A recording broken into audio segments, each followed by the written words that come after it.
I'll turn it over to Senator Johnson to provide additional examples of the media's attack last Congress.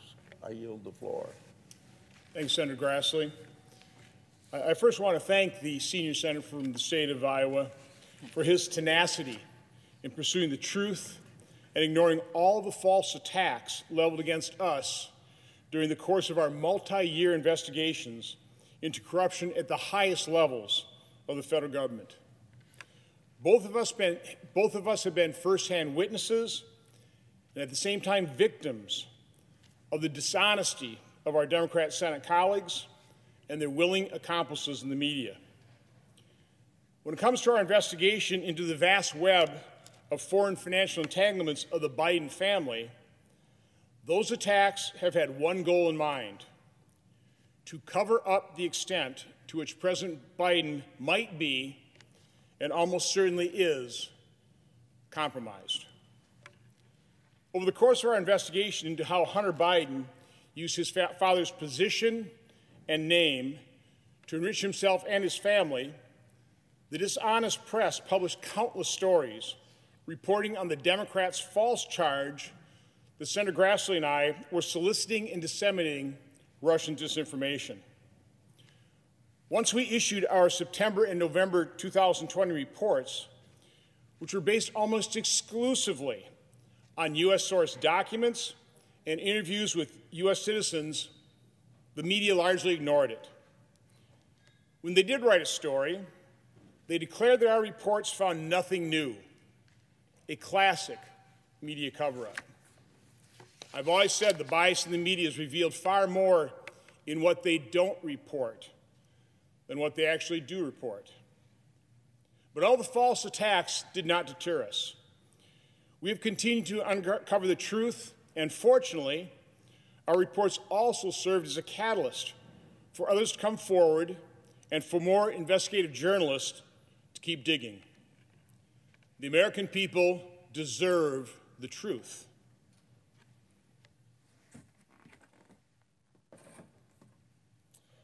That's why we're presenting additional evidence today and over the next few days.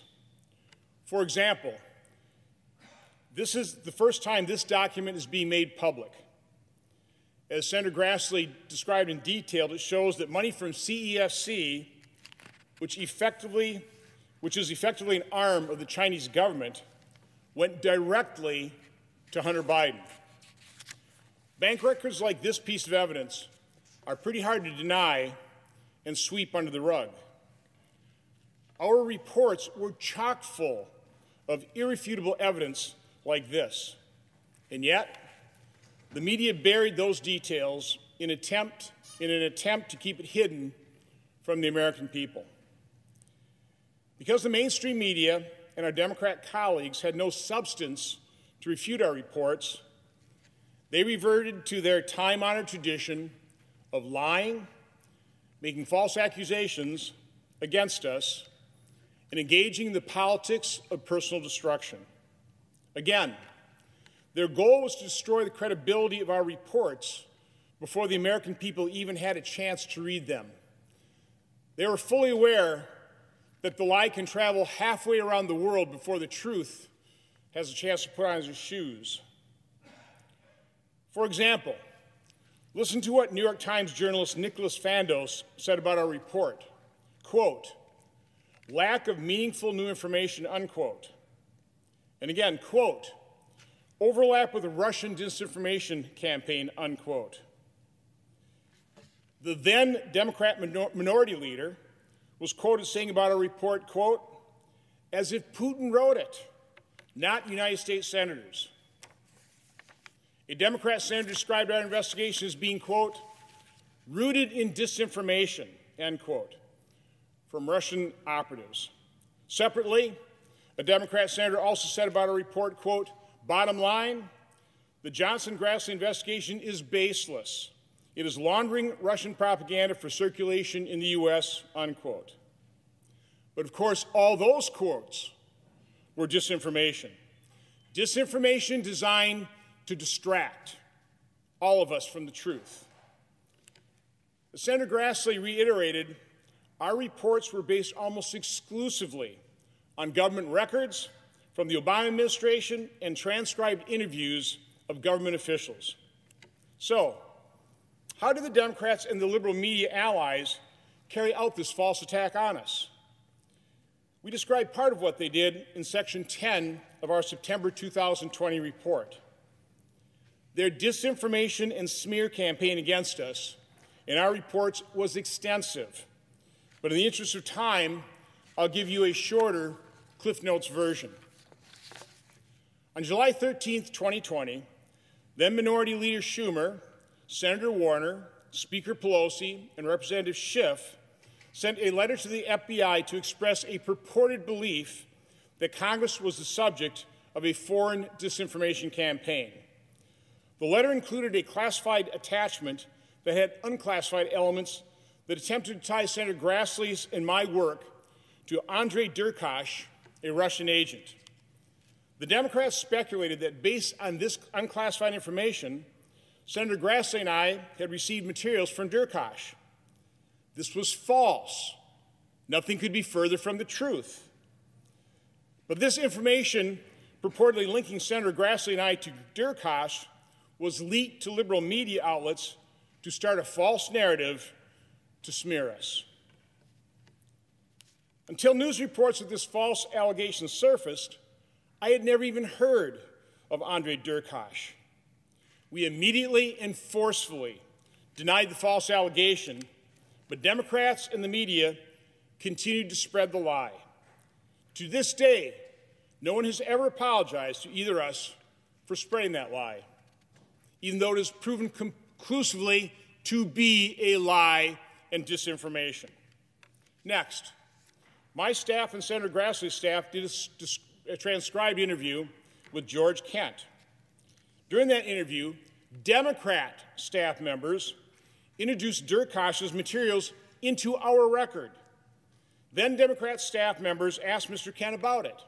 He stated, quote, "What you're asking me to interpret is a master chart of disinformation and malign influence." That was Mr. Kent's evaluation of the Derkach disinformation that Democrats were spreading that they entered into our record. So the actual truth of the matter is that Democrats, not Senator Grassley nor I, introduced known Russian disinformation into our investigatory record. They did the exact thing they were falsely accusing us of doing. Again, not my staff, not Senator Grassley's staff.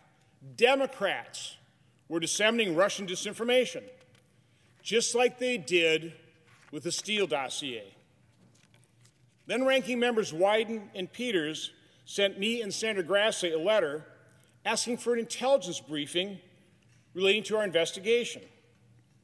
Now, such a briefing was completely unnecessary, but it was an effort by our Democrat colleagues to further falsely taint our investigation, hoping to discredit it and discredit the truth. On July 28, 2020, Senator Grassley and I reminded them that the FBI and relevant members of the intelligence community had already briefed the committees in March of 2020 and assured us that there was no reason to discontinue our investigation. Then in August 2020, Senator Grassley and I were provided a briefing from the FBI, a briefing that we did not request, that was also leaked to the press to further smear us. This unsolicited FBI briefing was also not necessary and was completely irrelevant to the substance of our investigation. The FBI briefers did tell us that they weren't there to, quote, quash, curtail, or interfere, unquote, in our investigation in any way. No government entity ever warned us that our investigation into the Biden family's financial deals was connected to any kind of Russian disinformation campaign, because it wasn't. But again, the substance of that FBI briefing was later leaked and contorted to smear us, which was exactly why we suspect we were given the unsolicited briefing in the first place. Those briefers promised confidentiality. Clearly, that confidentiality was breached and resulted in another smear operation on Senator Grassley and I to deflect allegations of corruption and conflict of interest that could compromise a President Biden. To date, we do not know who all was involved in this smear campaign. But even after repeated requests, Director Wray and Director Haynes have refused to come in and fully explain who requested and directed this briefing and why it was provided. I think we know why it was provided. So to review, senior Democrats and liberal media cooperated to smear me and Senator Grassley with false accusations of receiving and spreading Russian disinformation. They created documents, leaked them, asked for briefings, and then leaked those too. And then they themselves disseminated Russian disinformation. You can't make this up. Fortunately, they failed to discredit our investigation because we stayed true to government records. We stayed true to the facts and the evidence. And the evidence is stunning, and it is growing. Over the next few days, Senator Grassley and I will come to the floor to present additional evidence that has not yet been made public.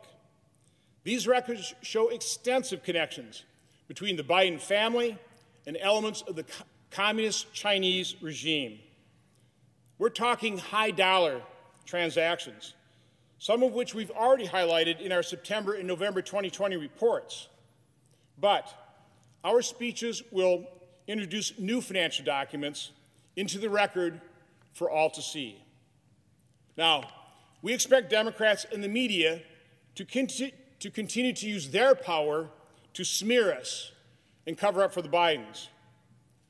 But the truth has a power of its own, and we intend to continue to reveal the truth. Madam President, I yield the floor.